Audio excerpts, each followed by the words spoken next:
As far as it goes moving forward for us to continue to get all these recruits that Saban used to get, I think what it's going to take is for Kalen DeBoer to have one great season. I just think right now it's very popular to decommit and transfer away from Alabama because there is a big question mark. Heck, I'm an Alabama fan telling you, yeah, I don't know what to expect next year. I don't.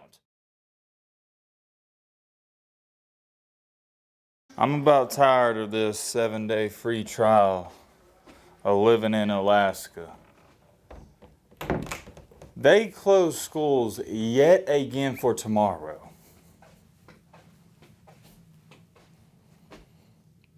We had this snowstorm come through northern Alabama last Sunday night.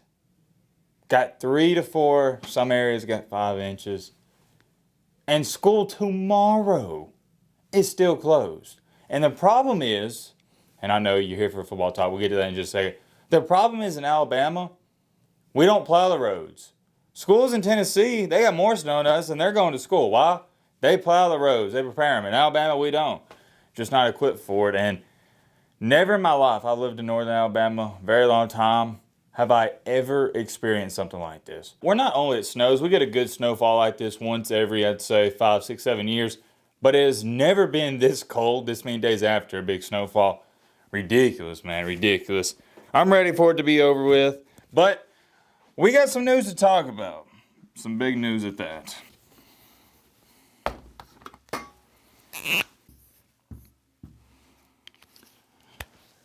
Take a look at it for yourself. That glare's in the way. That should be a little better.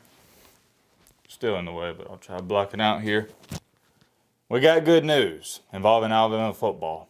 It's been a while since I've said that. I don't think I've really reported on any good news since Nick Saban's retired. But here we are today, or more so of tonight. A lot of good stuff came out about this Alabama football team program that we're going to talk about it. And of course, I'll make a dedicated video of this tomorrow, but for now I'm going to give you my immediate reaction. And I do want to make this a short, simple, and quick video because I want to catch the end of this Chiefs and Bills game. By the way, we got any people watching the playoff games? Come on, man. What else are you doing on Sunday night? You got to be watching the Bills and Chiefs. NFL is not my favorite, of course. I love college football the most, but I enjoy it. It's pretty good. Although at times it does appear to seem that it could be rigged, but, you know. Different conversation for a different day. So as when I'm speaking, I don't see anything official, but it's being reported that Alabama is more than likely going to be signing former Washington wide receiver Jeremy Bernard. We'll see if that's official later tonight. Maybe when you're watching this video, it's already become official, but if it is, we'll talk about that more tomorrow. So that's great news for Alabama. Great news, but here's also something we need to touch on. Yesterday, Alabama, what was his name? Hold on. I got to find his name. I forgot it. What was his name? I'm drawing a blank. Oh, yeah. Former Washington offensive lineman. So yet again, former Washington player. Don't gotta be a rocket scientist. He's coming to Alabama for Kalen DeBoer. Their center. He is now coming to Alabama. His name is Parker Brailsford. We already reported on this a little bit. I thought he was going to come to Alabama, and it's official. He started all 15 games for the Huskies and 13 of those at center. You know why this is a big deal, right? Come on, man.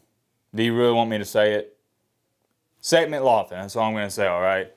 For those of you that weren't keeping up with Alabama all throughout the season, and hey, maybe you were just watching in the playoffs and you saw Alabama snapping problems. Well, I'm going to inform you. That wasn't just a one-time thing or a playoff thing or anything like that. No. Seth McLaughlin, former center, now at Ohio State, he was having problems all year long, man. It was bad. I really don't want to talk about it and get amped up because there's just no excuse for it. I've already screamed and ranted about it all throughout the season. It's bad and it's embarrassing as to how we even made it. And that's why I'm not too mad at how the season turned out. The fact we even made it to the playoffs with a center who had 2 to 3 bad snaps per game, it was unbelievable when you really think about it. The 4th and 31 play against Auburn. Do y'all know why we was in that situation? You know why. Because before, we had a bad snap. Granted, so here's the thing with Alabama, or Jalen Milroe at least. Milroe, he claps his hand, and that's one of the signals. In the Auburn game, according to McLaughlin, he heard the Auburn, I believe it was cornerback or safety, hit his thigh pad, and he did. And it should have been a penalty because you can't do that. But still, even if you want to give him the benefit of the doubt there, and which I will, it was all throughout the season. Once per game. Or not once per game. Twice per game. 3 times per game. 4 times per game. All year long. And I knew it would come back to bite us in the butt, and it did. And, you know, I'm wishing Saban McLaughlin the best of luck, but I don't know what happened. I just chalked it up to he had the yips. And the yips are a real thing. You see it more so in golf, but I think he had the yips at center. I think it was more of a mental thing. And I'm telling people, at Ohio State, I bet he doesn't have a single bad snap because he's in a new place, new environment. The yips will go away. They'll go away. They'll go away. Trust me. But regardless, we got a new center. And DeBoer, just like he says in an interview, hey, I was dealing with the same thing in Washington. When he took over that job, they had guys leave. They had guys enter the portal. And what did he do? He filled in the missing pieces. And that's what he's doing here at Alabama. What do we need? We need a new center. What did he do? He got a new center. Pretty good center at that, if you ask me. Started for a team in a national championship. And then, now apparently we're about to get another wide receiver from Washington. That's pretty good. And hold on. I haven't even brought this up. This is the biggest news out of them all. Hold on. Our 5-star cornerback, Jalen McBobway, he has stated, quote unquote, that the 5-star wide receiver, Ryan Williams, coming out of high school, that decommitted from Alabama, Jalen McBobway has stated, quote unquote, this is according to a player for Alabama, that he is a lock to come to Alabama. Remember, Ryan Williams, currently as when I'm speaking, is on his official visit to Alabama.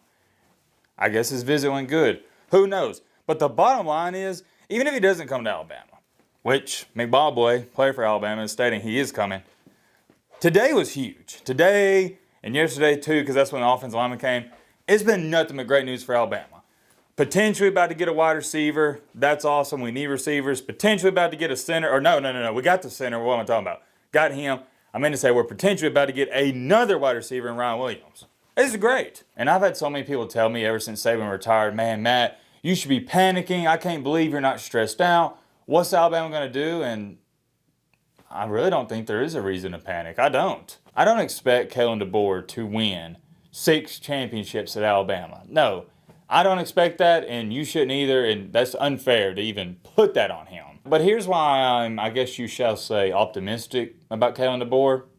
I have no reason not to be, and I'm backing him 100%, and we'll see what happens. I'm just along for the journey, man. If it goes good, it goes good. If it goes bad, it goes bad. And the reason I view the situation the way I do is because I don't live my life in fear. There's nothing to be fearful about. Just put your trust in Kalen DeBoer, and we'll see what happens. Losing all the guys that we have lost to the portal, and we may even continue to lose, and losing all the decommitments we've lost, it's a part of the process. And the way I'm handling this situation is the way I've lived my entire life. Even keel. I don't try to get too high on the highs, and I don't try to get too low on the lows. Law of averages. Everything's going to equal out. I think Alabama's in good shape. I think that's a good way to put it. We're not in great shape anymore. We're just in good shape, and there's nothing wrong with that. As far as it goes moving forward for us to continue to get all these recruits that Saban used to get, I think what it's going to take is for Kalen DeBoer to have one great season. Next year's going to be a big season because let's just say if he goes 8-4, you know, probably not going to help us too much in recruiting, and it could hurt us a lot. But let's just say, theoretically speaking, DeBoer goes, we'll say 10-2 and sneaks into the playoffs. I think a lot of these recruits are going to go, you know what? Maybe Alabama was more than just Nick Saban, and maybe they'll continue to be a great brand, and yeah, I might consider going there. I just think right now it's very popular to decommit and transfer away from Alabama because there is a big question mark. Heck, I'm an Alabama fan telling you, yeah, I don't know what to expect next year. I don't. If you were to tell me, yo, Matt, y'all are going 6-6, I'd believe you. But if you also were to tell me, yo, Matt, y'all are going 12-0, I also believe that. And that's what's going to make next year really interesting because I don't know what's going to happen. Don't get me wrong, I'm still optimistic. I still do believe in Alabama. I believe in Kalen DeBoer, but I don't believe in him like Saban. I don't. The only phrase I knew to say is there's a lot of question marks. That explains it to a T. But for now, we got some good news. Do want to give you my thoughts on that. Let me know your thoughts on this down below. But